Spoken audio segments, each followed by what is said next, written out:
नमस्कार, ये आकाशवाणी शिमला है। अब आप प्रभा शर्मा से प्रादेशिक समाचार सुनिए। आज के मुख्य समाचार। मुख्यमंत्री जयराम ठाकुर ने फतेहपुर निर्वाचन क्षेत्र में विभिन्न विकास परियोजनाओं के किए उद्घाटन व शिलान्यास। केंद्रीय विश्वविद्यालय परिसर के लिए केंद्र ने 740 करोड़ रुपए से अधिक की राशि की मंजूर। प्रदेश के 4 नगर निगमों व 6 नगर पंचायतों में चुनाव की अधिसूचना जारी। और जल जीवन मिशन के तहत देश भर में अब तक 3.5 करोड़ से अधिक ग्रामीण परिवारों को दिए गए नल जल कनेक्शन। अब समाचार विस्तार से। मुख्यमंत्री जयराम ठाकुर ने कांगड़ा जिला के फतेहपुर निर्वाचन क्षेत्र में आज विभिन्न विकास परियोजनाओं के उद्घाटन व शिलान्यास किए।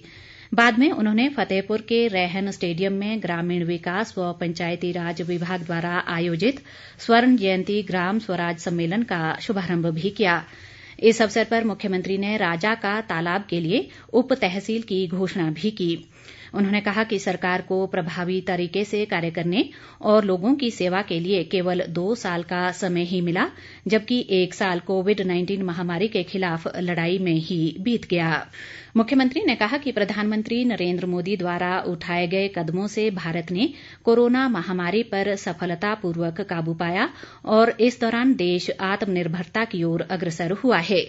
जयराम ठाकुर ने कहा कि भारत आज विश्व के करीब 60 देशों को कोरोना वैक्सीन उपलब्ध करवा रहा है। उन्होंने नवनिर्वाचित पंचायत प्रतिनिधियों को बधाई देते हुए प्रदेश के चहुमुखी विकास के लिए एकजुट होकर कार्य करने का आग्रह किया। मुख्यमंत्री ने लोगों से प्रदेश में 4 नगर निगमों और फतेहपुर विधानसभा के उपचुनाव में सहयोग का अनुरोध भी किया।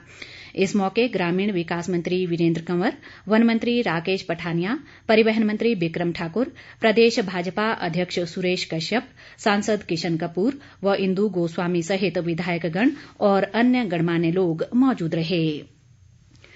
केंद्रीय वित्त मंत्रालय ने देहरा व धर्मशाला में बनने वाले केंद्रीय विश्वविद्यालय परिसर के लिए 740 करोड़ 79 लाख रुपए मंजूर किए हैं।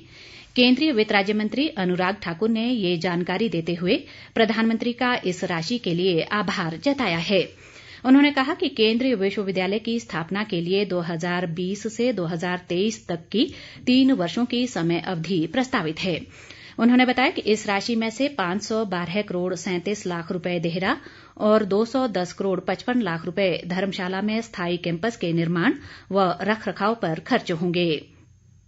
अनुराग ठाकुर ने कहा कि केंद्र व प्रदेश में डबल इंजन की भाजपा सरकार राज्य के चहुमुखी विकास के लिए आपसी तालमेल से कार्य कर रही है। उन्होंने कहा कि केंद्रीय विश्वविद्यालय परिसर के निर्माण से प्रदेश में ही छात्रों का उच्च गुणवत्ता युक्त शिक्षा का सपना साकार होगा। प्रदेश भर में 15 अप्रैल से शुरू होने वाली स्वर्णिम रथ यात्रा में प्रदेश में 50 सालों के दौरान हुए विकास, लोक संस्कृति व परंपराओं के अलावा हस्तशिल्प और हथकरघा को विश्व स्तर तक पहुंचाने के प्रयास किए जाएंगे। शिक्षा मंत्री गोविंद ठाकुर ने आज कुल्लू में स्वर्णिम रथ यात्रा के संबंध में हुई जिला स्तरीय बैठक की अध्यक्षता करते हुए ये बात कही। उन्होंने कहा कि रथ यात्रा के दौरान चयनित स्थानों पर समारोहों का आयोजन किया जाएगा, जिनमें विविध गतिविधियों का आयोजन होगा। गोविंद ठाकुर ने बताया कि जिले के हर उपमंडल में 6 बड़े समारोहों का आयोजन किया जाएगा। इसके अलावा मनाली व कसोल में अंतर्राष्ट्रीय फूड फेस्टिवल का आयोजन भी किया जाएगा, जिसमें स्थानीय पारंपरिक व्यंजन परोसे जाएंगे। जनजातीय विकास मंत्री रामलाल मारकंडा ने कहा है कि लाहौल स्पीति जिला को सांस्कृतिक, धार्मिक और साहसिक पर्यटन की दृष्टि से विकसित किया जाएगा। कुल्लू में आज एक बैठक में उन्होंने कहा कि अटल टनल रोहतांग लाहौल घाटी के लिए बहुत बड़ा वरदान है, जिससे भविष्य में घाटी के लोगों की आर्थिकी और जीवन स्तर में बड़ा बदलाव देखने को मिलेगा। मारकंडा ने कहा कि सिस्सू, केलंग, दारचा, म्याड़, मिनी मनाली और तिंदी में सैलानियों के लिए मूलभूत सुविधाओं का सृजन कर इन्हें विकसित किया जाएगा।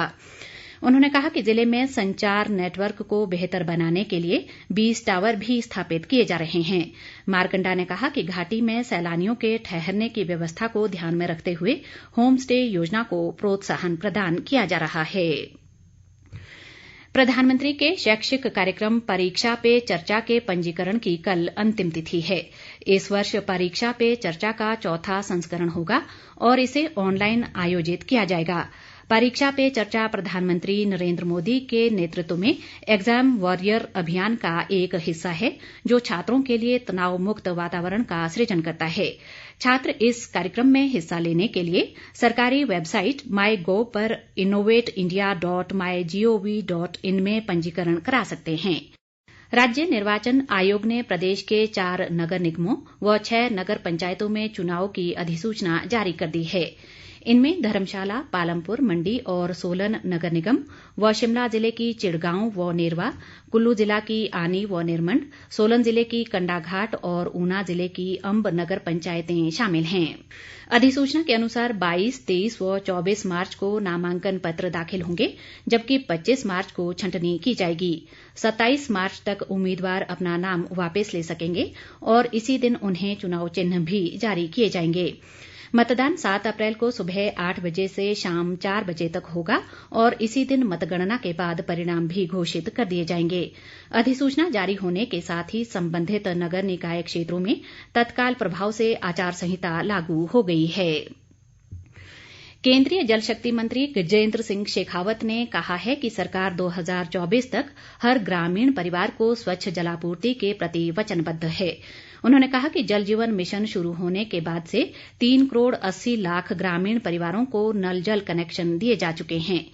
जल जीवन मिशन पर राज्यों और केंद्र शासित प्रदेशों के सम्मेलन की आज वीडियो कॉन्फ्रेंस के माध्यम से अध्यक्षता करते हुए उन्होंने कहा कि 7 करोड़ से अधिक ग्रामीण परिवारों के घरों में स्वच्छ जल पहुंचाया जा रहा है। उन्होंने बताया कि घरों तक पानी की आपूर्ति का दायरा 1.5 साल में 17% से बढ़कर 37% हो गया है। मिशन के उद्देश्यों की सराहना करते हुए शेखावत ने कहा कि इस साल पानी के 3 करोड़ कनेक्शन देने का लक्ष्य है। उद्योग मंत्री बिक्रम ठाकुर ने आज औद्योगिक क्षेत्र संसारपुर टेरेस में एक औद्योगिक इकाई का शुभारंभ किया, जिससे करीब 40 लोगों को रोजगार मिलेगा। ये इकाई विशेष रूप से मिनरल वाटर, सोडा और सॉफ्ट ड्रिंक्स का उत्पादन करेगी। इस अवसर पर बिक्रम ठाकुर ने कहा कि संसारपुर टेरेस में उद्योगों के लिए सभी मूलभूत सुविधाएं उपलब्ध करवाई गई हैं और इसके साथ लगते बढाल गांव में नया औद्योगिक क्षेत्र विकसित करने की प्रक्रिया जारी है। उन्होंने कहा कि प्रदेश में इस तरह की अन्य औद्योगिक इकाइयों को निवेश के लिए आमंत्रित किया जाएगा। केंद्रीय कृषि व किसान कल्याण मंत्रालय के अतिरिक्त सचिव अभिलक्ष लीखी ने आज सोलन जिले में धर्मपुर विकासखंड के चाबल गांव में किसानों से विचार विमर्श किया।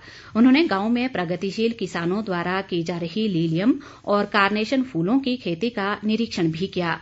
इस अवसर पर अभिलेख लीखी ने कहा कि केंद्र सरकार कृषक वर्ग के कल्याण के लिए प्रतिबद्ध है और इस दिशा में अनेक योजनाएं कार्यान्वित की जा रही हैं।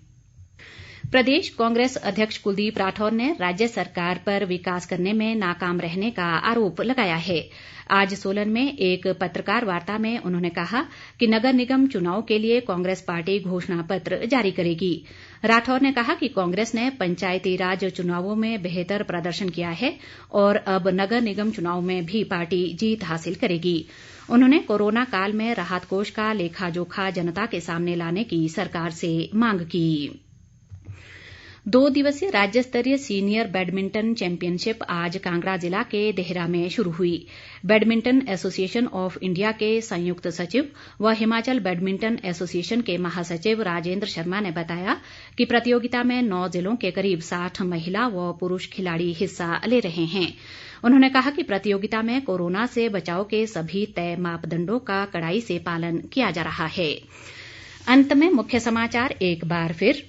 मुख्यमंत्री जयराम ठाकुर ने फतेहपुर निर्वाचन क्षेत्र में विभिन्न विकास परियोजनाओं के किए उद्घाटन व शिलान्यास। केंद्रीय विश्वविद्यालय परिसर के लिए केंद्र ने 740 करोड़ रुपए से अधिक की राशि की मंजूर। प्रदेश के 4 नगर निगमों व 6 नगर पंचायतों में चुनाव की अधिसूचना जारी और जल जीवन मिशन के तहत देश भर में अब तक 3.5 करोड़ से अधिक ग्रामीण परिवारों को दिए गए नल जल कनेक्शन। इसी के साथ ये समाचार बुलेटिन समाप्त हुआ। नमस्कार।